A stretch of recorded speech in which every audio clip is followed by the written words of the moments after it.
Hi, everyone. Welcome back to one of our webinars. We are at the Finchley Pollinator Project, are very, very happy and grateful for you to have joined us. Today we have Deena J Kestenbaum, who is our project's horticulturist. And we are really looking forward to hear and learn all about taking softwood cuttings. This webinar is part of our spring/summer 2024 project called Buzz Stops 2024.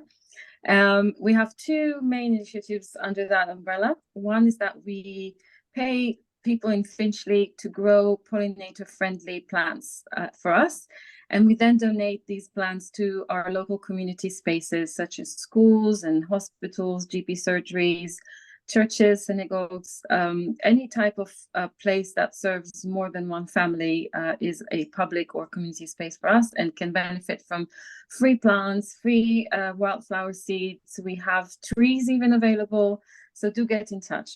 Our second initiative is called the Buzzy Street Competition. I don't know if you've seen this leaflet or image.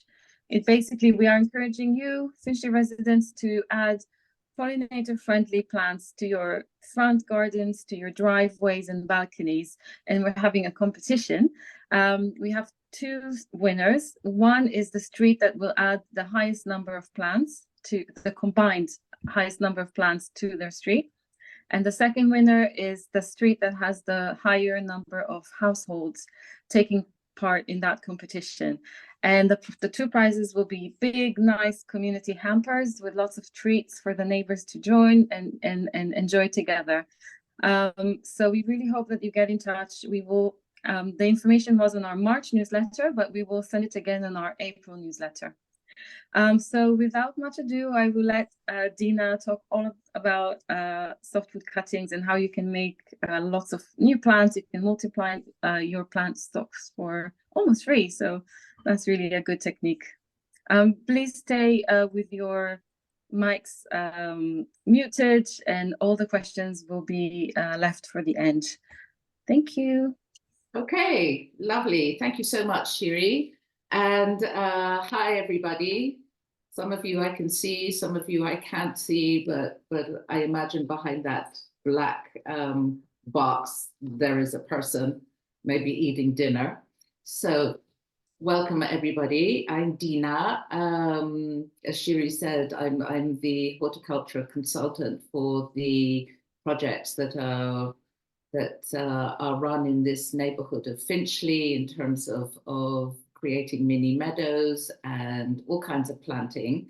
And what I want to share with you tonight is a fabulous system of propagating plants. Now, the word propagating is just a horticultural term that means making tons more. So you can propagate plants, you can propagate from seeds. It's just making more from the parent body. And this particular webinar is going to focus on softwood cuttings for the simple reason that this is the time to do it. There are different kinds of cuttings that you can take from plants later on in the season when they become more woody, their root propagations that you can do, their leaf propagations, and that we will cover another time. But I do want to focus on what you can do tomorrow morning. I'm going to start with the materials that you need, and so that if you watch this again on YouTube, it's a little bit like reading a recipe, and then you have, the ingredients at the beginning, you know what to gather together, and then it's going to start giving you the instructions.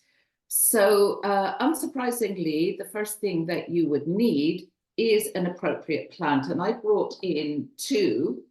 This is oregano,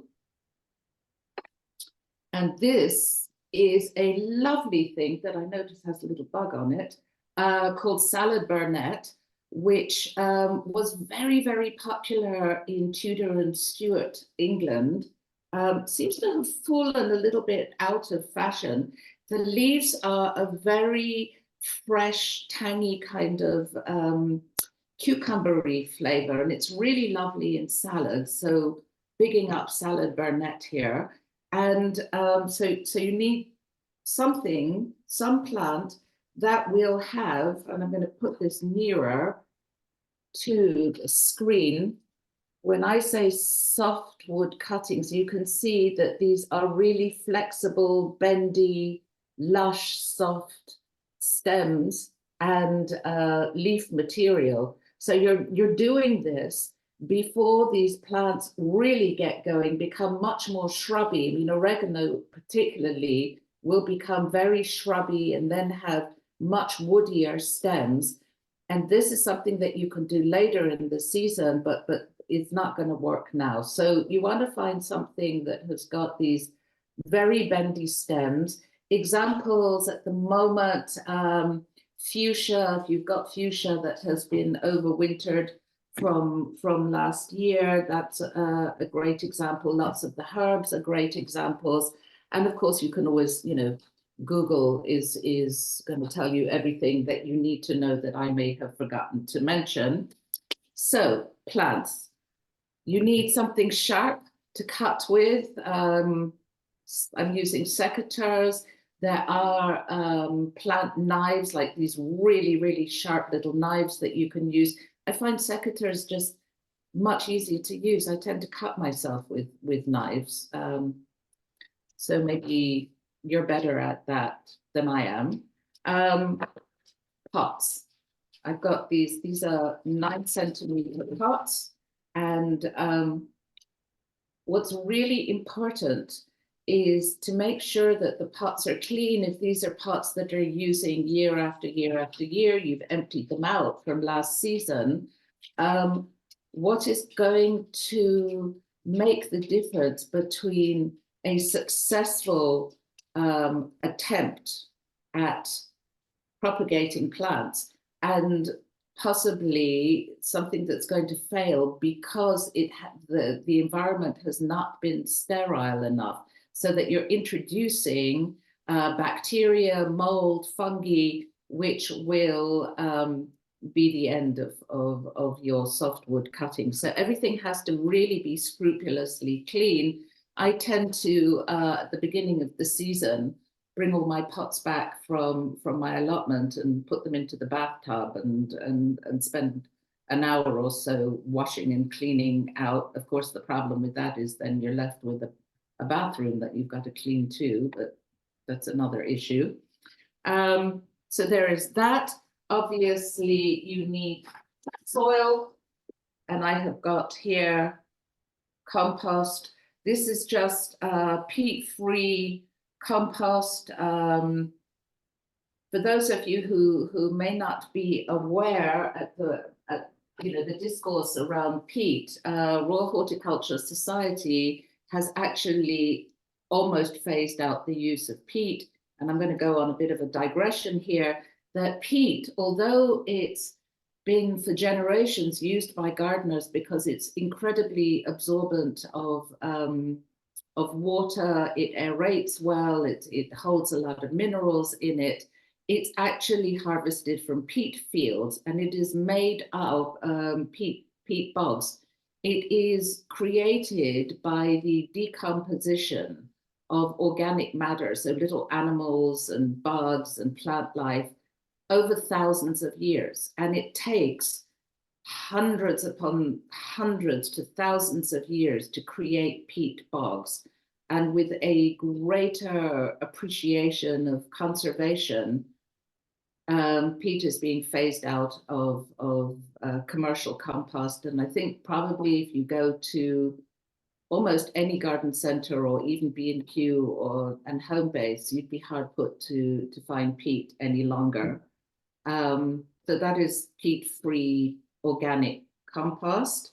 Again, it's totally sterile. I wouldn't suggest that you do this by taking soil or earth from your garden, because again, the plants that are in your garden are already really well established, and they can cope with a little bit of mold or a bit of pest attack, a little bit of, fungal attack on the roots.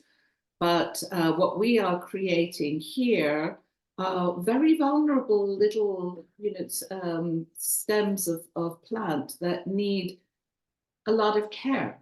And therefore, and the whole point of doing that, I mean, I would say that if you're going to do this, the point of doing this is to try and maximize your success rates so that, like anything, the better outcome is going to be predicated on just having very good basic materials. So that I'm also going to put some gravel on top. This is not necessary to do. I do it because I'm going to take all of this to my allotment, to my greenhouse, and this will prevent slugs and snails walking across pots and having a fabulous meal. But if you're just keeping your pots at home, then there's absolutely no need to do that. Plastic bag, rubber band. I will show you toward the end what this is for. We're going to make a kind of little greenhouse environment for your little cuttings. A spray. So again, these cuttings that we're going to create, really vulnerable, and so you don't want to be like pouring a ton of water. They don't even have any roots yet that will be dislodged. So it's about just really being very, very careful.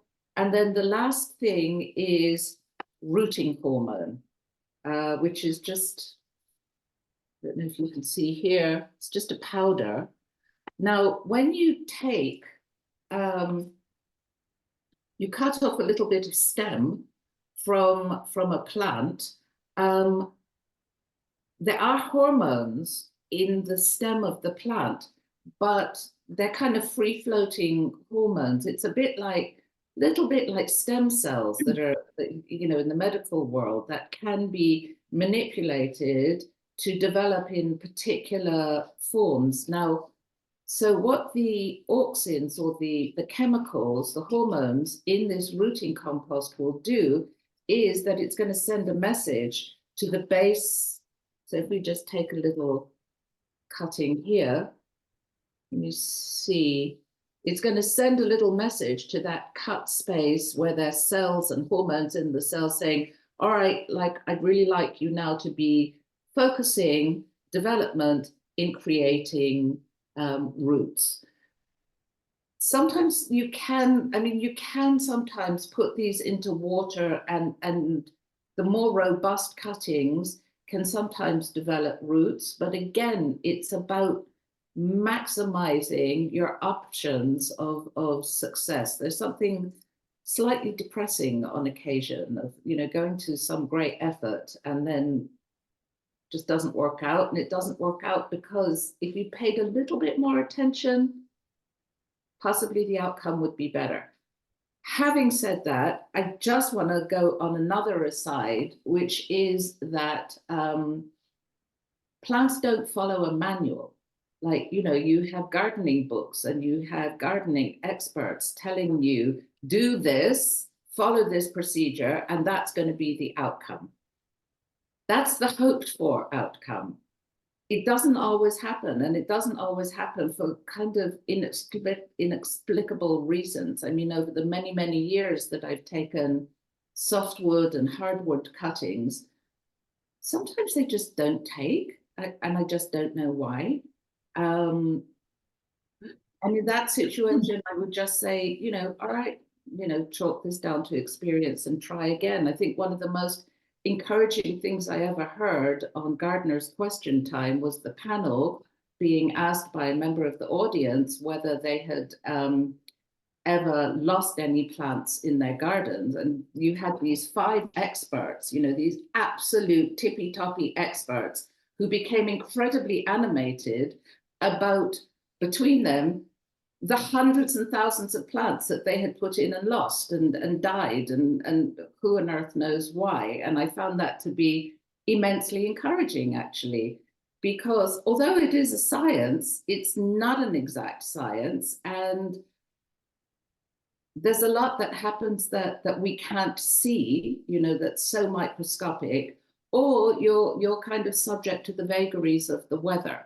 So that if you do go and do this and it doesn't work, please don't lose heart. Just try again.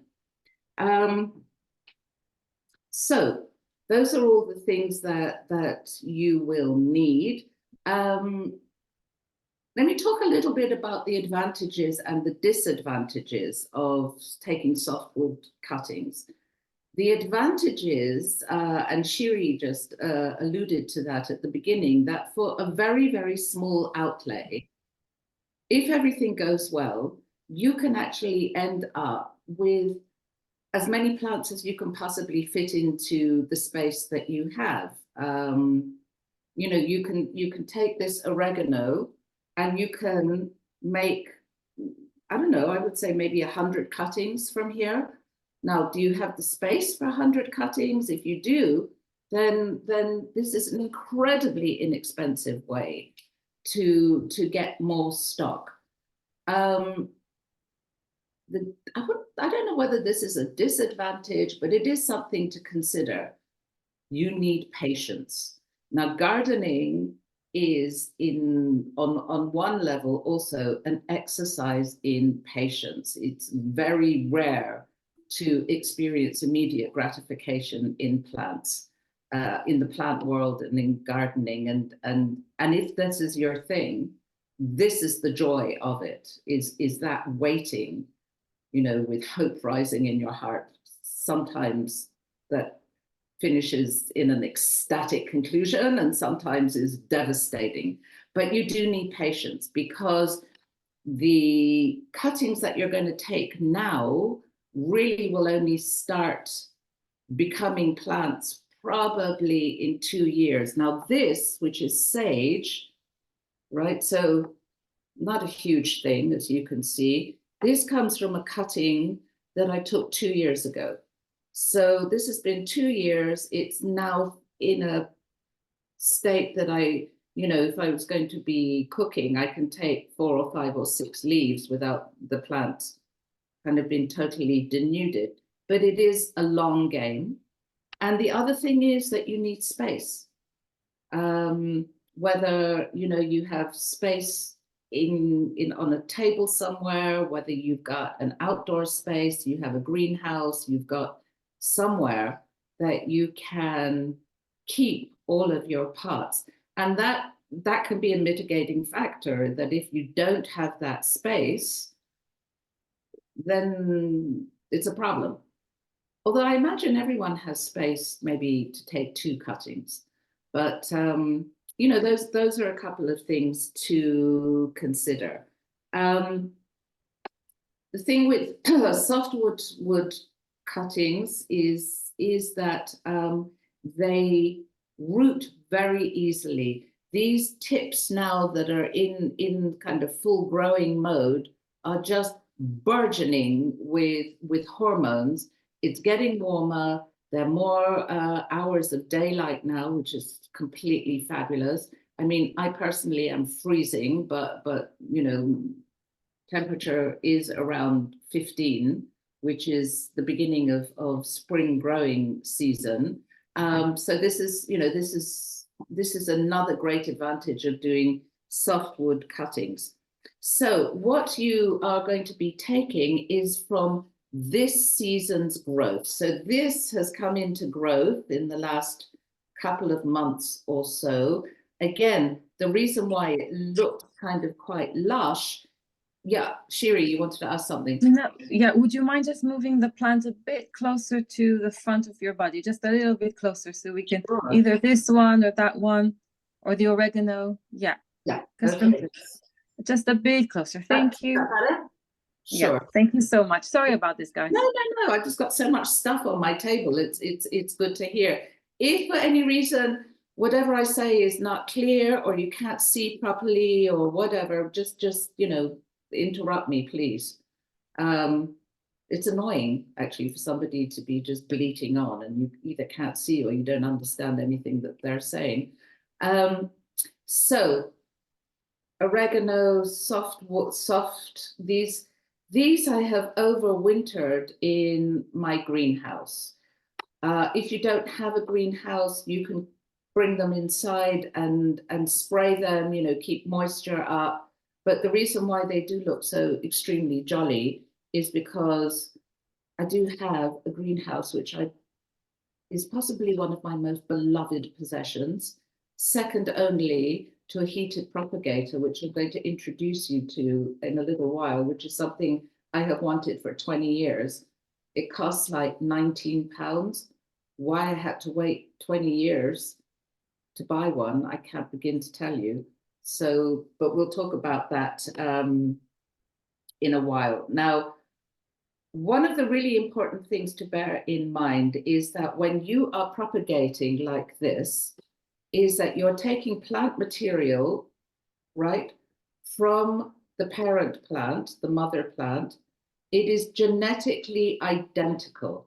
So what you need to look for is a parent plant that is going to be in tip-top condition, because if there are any kind of incipient weaknesses or blemishes or anything that looks kind of miserable, the little cutting is going to carry all those characteristics as well. You know, there's no DNA genetic input coming in from anywhere else. So you are looking for a parent plant that is in the best condition it possibly can be. And that is really important. So what we are going to do, what I'm going to do now is actually demonstrate what you do. Ideally, you would be doing this first thing in the morning. And the reason why you would be doing this first thing in the morning is because once you remove this little cutting from its parent plant, it is losing a lot of moisture. And again, that is something that you want to try and avoid. You want to try and avoid what happens to the cells is that the cells become stressed when it's losing moisture. And that's what causes wilting. So ideally, you want to do this in the morning before it gets too warm so that the plants are kind of resplendent and full of moisture, and put it into a plastic bag right away. Because again, this will stop moisture evaporating from the plant. This is in the ideal circumstances. I mean, it's not particularly warm in my house. I don't know how it is with you. So I'd be very surprised if this wilted in the next 15 minutes. But again, this is talking about best practice. So put it into a plastic bag and try and do this as fast as possible. So one of the things that I would suggest is that you get your pots ready before you go and take your cuttings. So I have got a number of pots here. They've all been washed. They're as clean as they're going to be. 1 minute while I just put on a couple of gloves. I am a gardener who hates dirty hands, which is kind of funny. Right, so you're just going to fill a pot and keep pressing down so that it's quite firm inside. You don't have air pockets there. You're not going to have big gappy areas where water is just going to leak all the way through. Really press down. Okay, firm it down. And then what you will then do, you can do it either with your finger. I really like this paintbrush, actually. This is my pricking out and transplanting paintbrush. You can use a pencil, but your finger really works very well also. And make in a pot size like this, I would suggest that you can get 4 cuttings in there. So just stick your paintbrush, your finger, or a pencil in and make a hole. And I would go down about to here, maybe 3/4 of the way down. Okay, so then take your secateurs and you're going to look for stems that are in good condition, not flowering. And the reason why, so for example, this salad burnet, this is coming into flower. You don't want to take that because all of the energy, the hormones, the chemicals in this particular stem are all focused on one thing. Well, not just one thing, but the main thing is to push a flower out. And that's what this is doing. So I wouldn't take this one. Cut a stem about 4 inches long, something like that. Okay, you could do a little bit longer. And I'm going to bring this really close to the camera so that you can see what I mean when I start to talk about the word node. Every place that you see leaves coming out here is coming out of an area along the stem called a node. Now, if I take these off, I don't know whether you can actually, on this it's so small you can't actually see, but if you, I think you can see, can't you? There is a little bump there. That is the node. And the node along the stem is also brimming with hormones. It is where, as I say, the leaves pop out. So what you want to do is remove, you're going to leave just a few leaves at the top.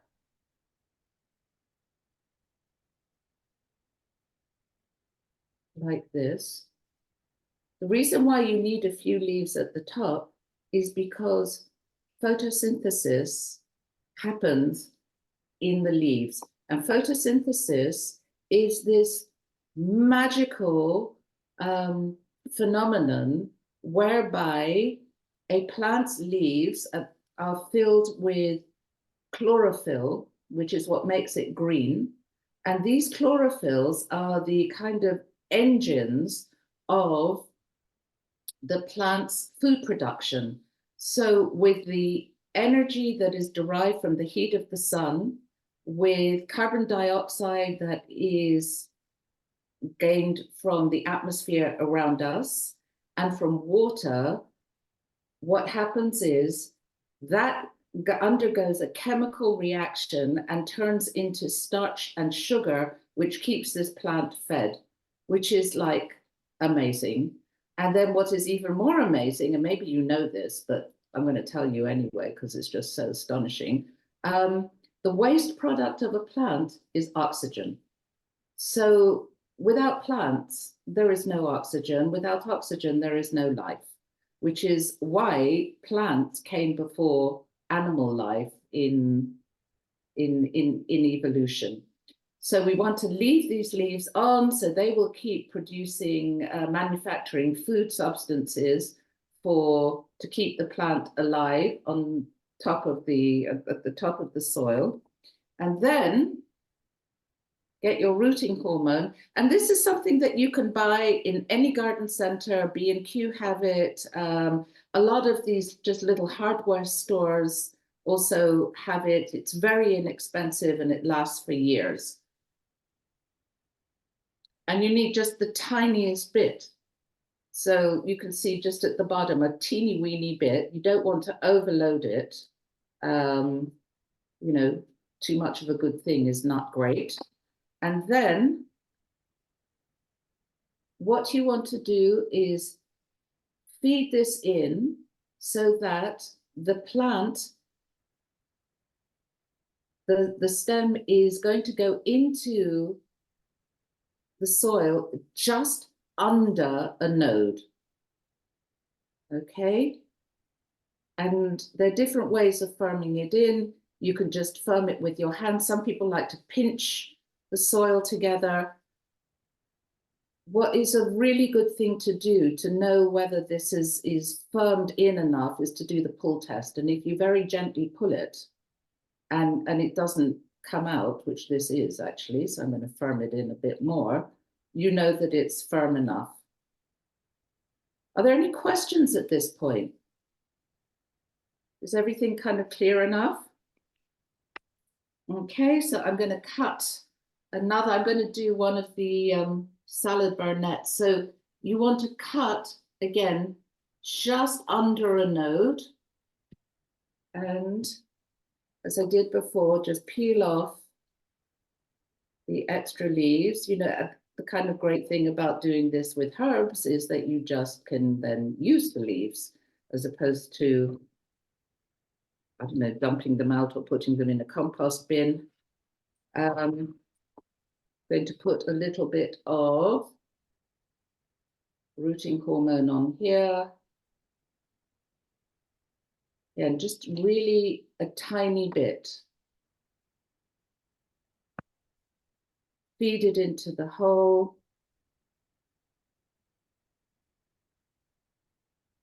And firm in.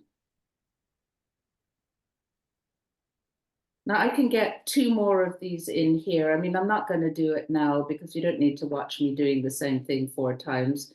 I guess you've got the point here. The next thing you're going to do is take a spray. It's really actually a very useful thing. I mean, this is just an old, you know, kitchen spray. It's a really good idea if you've got, you know, one of these that you've finished, whatever's in it. All your house plants will really benefit enormously from being misted with water from a spray. So just spray gently. You can spray the surface of the soil, spray the plant itself. And now there are a number of things you can do. I'm now going to introduce you to my second favorite possession. Hold on 1 second.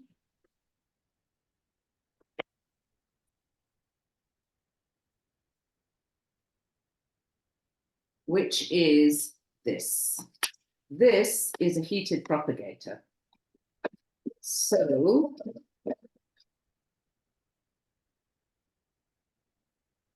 the base here comes with a flex and a plug.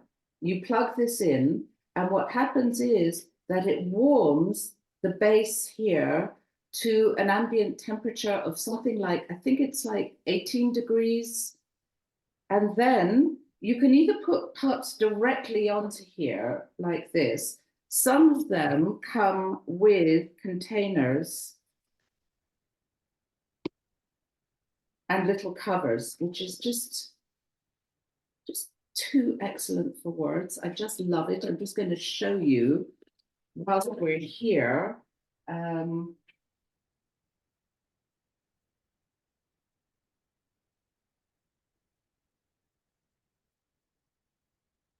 So these are little chili seeds that I have managed to germinate quite early because they have had base heat on them, and base heat will also kind of kickstart your cuttings. However, you do not have to go and get yourself a propagator, although if you like doing this, I can't tell you how fabulous it is. And then you can start germinating things like tomatoes and cucumbers at home, like even when it's freezing outside and raining endlessly. It purports to be April, but like really, I'm still wearing winter clothing. If you don't have that, another really easy peasy way of creating a kind of greenhouse effect is plastic bag, put it on top like this, rubber band,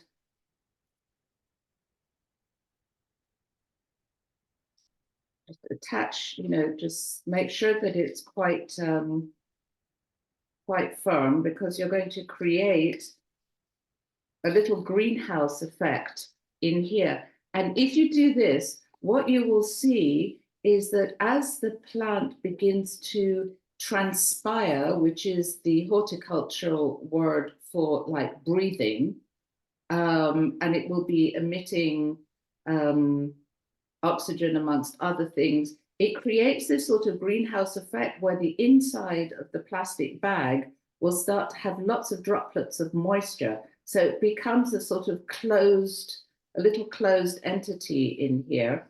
The only issue that you need to watch out for is in that kind of quite humid environment, you can start to get something called botrytis, which is a kind of mold, and that will destroy your plants. And it happens very, very quickly. So that if you are going to create this kind of bag thing, make sure that you take it off 2 or 3 times a week and just get some ventilation around your plant. So basically, this is how you do it. In terms of how long will it take before you start to see root action, anywhere between 6 and 10 weeks.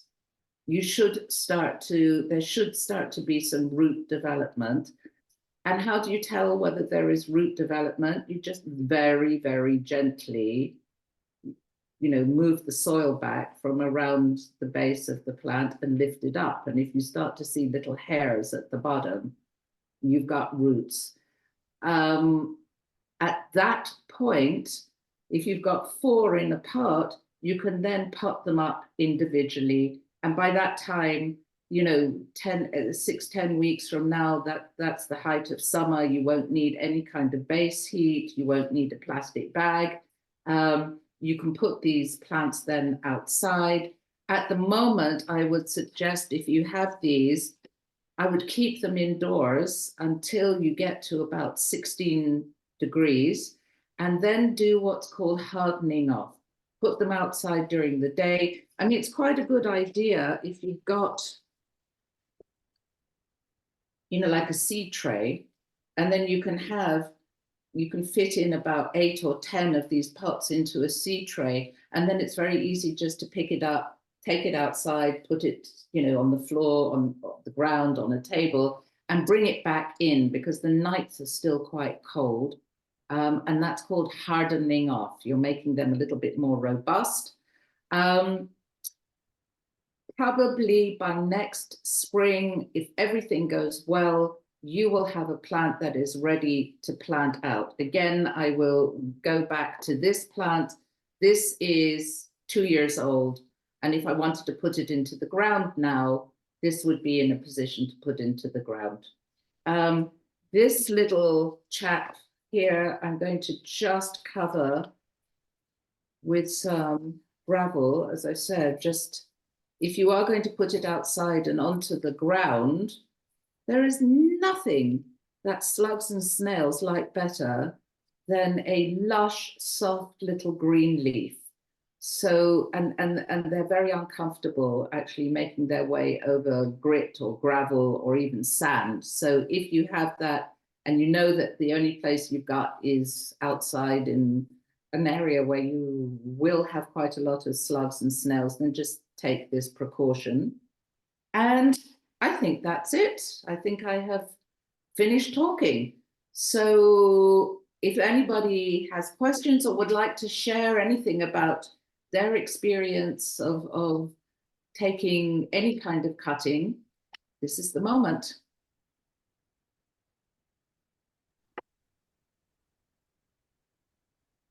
I guess maybe I can start with the first question.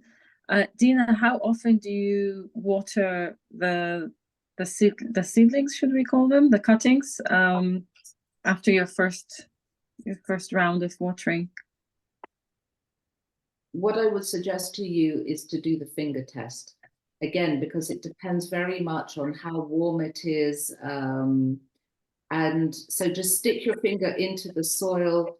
And if it is dry, you know, like if the first, how much is this? Maybe half a centimeter is dry, then water. And water really, I would mist and water just around the base, but very gently. You know, don't just get a jug and pour it out like this, because you'll dislodge the seedlings. So mist and water. So the beginning is just misting, but yes, a bit later down the road you mist and you water. Yeah. And it's a little bit of you know, just try it out, see what your instinct tells you, which is just so annoying if you're not sure what to do and someone says, listen to your gut speaking to you. But it is a little bit of, all right, let's figure this out, let's try it, and you know, if it works, great, and if it doesn't work, that is not a catastrophe at all. Somebody has, can this method be, can you read the chat, Shiri?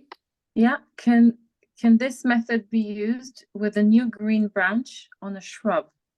Now that is a really good question, because that is a completely different type of cutting. That is called a hardwood cutting, and that is something that we would do towards the end of the summer, and then you would overwinter, because for the reason being that it doesn't have that ton of baby hormones in it. You can take, I mean, if you've got a shrub that has got really, you know, sort of soft tips, let's say hydrangea, you can try with that. See, I mean, I'm a great enthusiast for, like, try it and see what happens.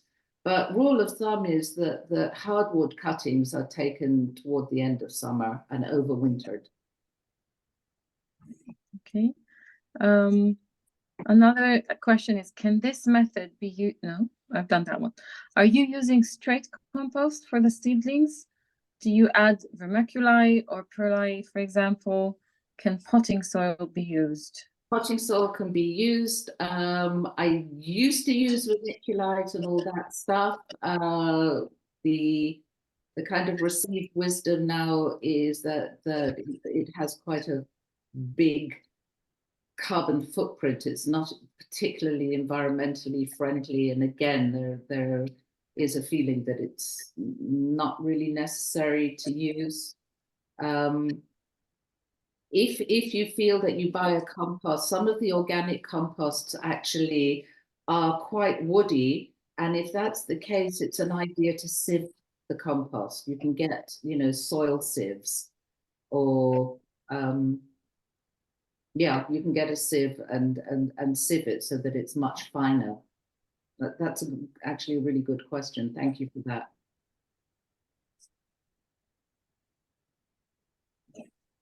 Oh, so some questions coming in. Let me just have a look. Overwintering, is it indoors or outside? Indoors. Well, indoors in a not heated, if you've got a room inside that's not heated, overwintering is really just to ensure that your plant isn't hit by frost, because frost will destroy the cells in the plant. So either somewhere sheltered outside, covered with something called horticultural fleece, which is like a little plant blanket, sheltered, or in an unheated space. A question from Caroline. With small softwood cuttings, is there no need for crocks at the bottom of the pot? So this is also so interesting. Again, like everything else, there are fashions in planting and in culture, as there are in everything else. You know, like when I was a child, I was forced to drink gallons of milk and eat tons of red meat. Otherwise, you know, you would just wither away. And that protocol has changed completely. So, as well as things like, you know, peat not being a factor anymore, and double digging not being a thing anymore, research has suggested that crops actually are counterindicative, that rather than kind of allowing the free flow of water, that they retain water and can create puddles of water that will then rot the roots of the plant. So this is the received wisdom at the moment. In a decade or two, you know, whoever comes after me may be telling you something completely different. But this is the received wisdom of RHS at the moment. No crops anymore. Yeah, Marlon. A question from Anthony. These cuttings are placed in a south-facing window or grow lights better? Oh, thank you for raising that. I forgot to say that. Indirect light. Indirect light. So not direct light, sunlight, where they will be scorched. You know, these are little vulnerable babies that need to be nurtured, and in the same way as you know, you wouldn't put a newborn or a baby mouse in a bright heat. Same with this. So indirect heat, indirect sunlight would be great. And would you say that versus grow lights? I mean, if someone doesn't have access to grow lights, south-facing grow lights as well. Grow lights, great, but again, you know, not everybody has got the capacity to go and get a ton of equipment. Yeah. I mean, I love equipment, but you know, we want to try and make this as accessible and as easy as possible. Well, even you waited 20 years to get some equipment. Oh, I know. And you know what? Now I haven't had none for years. I bought two. Brilliant. Here you go. Tremendously happy. I've seen another question from Caroline, but I can't find it. Let me find it. Is it here? Also, is it true that cuttings take better when grown in proper terracotta pots rather than plastic pots? Ooh. Ooh, you know what? I don't know. I don't know. That is really interesting. I mean, the only thing that I would say is that, you know, if you're going to take 100 cuttings, to have like 60 little terracotta pots, that's very expensive and quite heavy. On the other hand, look much nicer. But I've never heard anything about advantages or disadvantages of plastic as opposed to terracotta. That's really interesting, and it's something actually that I will look up after this session. Do you want to say something about it, Caroline? Can you hear me or not? Yes, we can. Yeah. It's just sometimes when you watch gardeners or programs on telly, they say, you know, put it against the edge of the terracotta in the pot. I think it's hardwood cuttings, not softwood. I'm not sure, but for some reason the impression is given that the cutting will do better if it's placed against the wall of a stone, a terracotta pot, rather than a plastic pot, as if that somehow, I don't know, is a better thing for it to grow against. And it's often been said, and I just use whatever I've got. I don't know whether it makes a big difference or not. That is really interesting, because I've been, you know, studying horticulture and teaching horticulture and constantly learning you never get to the end. And I've never come across that. And I'm going to check this out. That's really interesting. So thank you for raising this. Oh, maybe you can send an answer through sometime when you find the answer. Sure. Thank you. Really helpful. Really helpful. That's a great question. And it's always wonderful, actually, to come across stuff that you don't know, and just widens your learning. Yeah. And from a neighbor. We're very close to you, Caroline. Are you? Okay. Deena and I are neighbors as well, so we're very close. Oh, close by.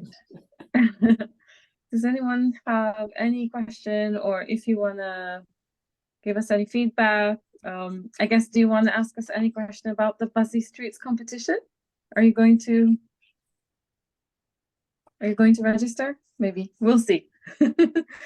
I'll know soon. If you look up your March newsletter, you can even do it tonight. Other than that, thank you, Michael. That's very kind. Well, last chance to ask Deena any question about cuttings. Thank you. Where do we get newsletter? Francis, I will send you the registration link to our newsletter. Well, thank you very, very much, everyone, for giving me the opportunity to talk about a subject that I really love, which is just the whole world of plants and horticulture. And thank you very much for joining. And thank you to Shiri for making this possible. Oh, it's a group effort, which reminds me, because we've got a quick message from Alison, who asked about rosemary. Is it softwood or hardwood? Yeah, cutting? yeah, rosemary, lavender. This is the time to do it. Absolutely. So Alison is part of our steering committee. So is Deena. That's why I've said, well, it's a team effort for sure. Great, thank you, everyone. We will send the recording as usual. You should know by now that we have a YouTube channel where you can watch all of our webinars at your leisure, and hope you enjoyed it. Thank you very much to Deena. Appreciate it. It was a huge pleasure. Thank you very much. Go well, everybody. You. Have a good evening, everyone. Thank you. Bye. Bye. Very much.